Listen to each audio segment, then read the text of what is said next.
We've been having fun pointing out to you. These are money and the law of attraction. These are two really wonderful decks. One is money, one is health. Those are the two primary things that are bothering you in your environment. Relationships is a close third, but money and health, those are the things that most people are fretting the most about. And those are the things that most people have put more in their vortex about. You should see the veritable empires you've created in your vortex of creation. And you should see the fantastic physicality that's waiting for you. You might have to wait until you've been born again to receive the benefit of it, because you're kind of caught up in the way bodies are in this physical time-space reality. So you don't allow yourself to expect the improvements that you could have today if you wanted them. Today, if you wanted them, you've asked for them. It's all queued up. Your cells will cooperate and give it to you. If you could stop beating the drum of what is and release the vibrational patterns of what is, you could have it today. You could have it today. But nevertheless, we talk about this vortex of creation, and it is a vivid reality that we are well aware of, and often you're standing outside of it. Now you know about it, wanting to get in. So you come to a seminar like this and you say, Abraham seems to know what they're talking about. They're loud anyway. So I think I will buy their money and the law of attraction cards, because I need money.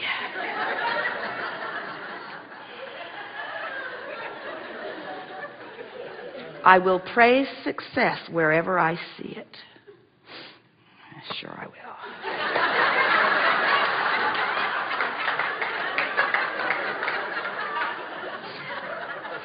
If they're praiseworthy, I will. If they're praiseworthy, I will.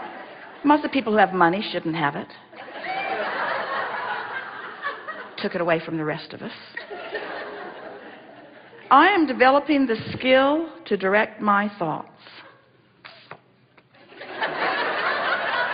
Right.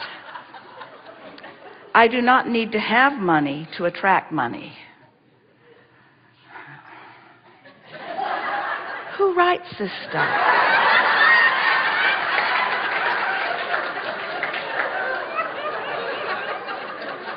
It comes not by magic, but by universal law. It's a different form of magic. I can have money and freedom too. Yeah, right. I cannot show up for work, and they'll send my money anyway. Right. So you get the point that we're making. These wonderful cards are not very well received by someone not in the vortex.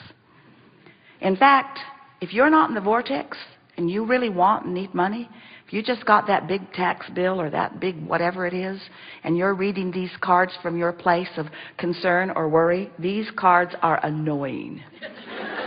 Because all it does is make you take your stance in defiance and defend. It makes you defend yourself, doesn't it? And you know why?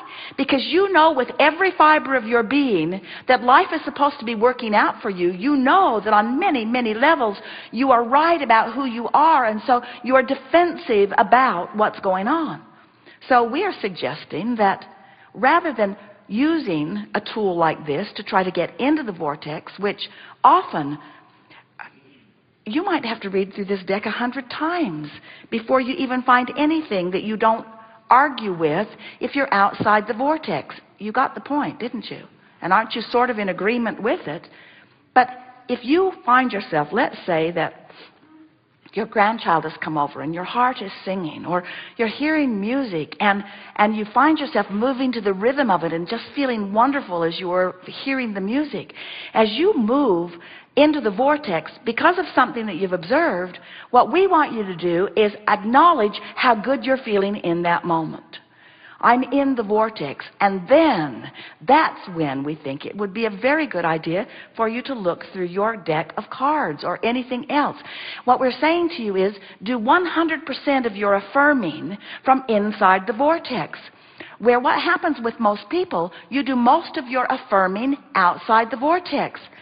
Esther was in a mode of that recently, making statements of things she clearly does not want in a very affirming way, not even noticing that she was affirming and therefore practicing the vibration and therefore holding her outside the vortex longer because she was so sure she was right in what she was saying.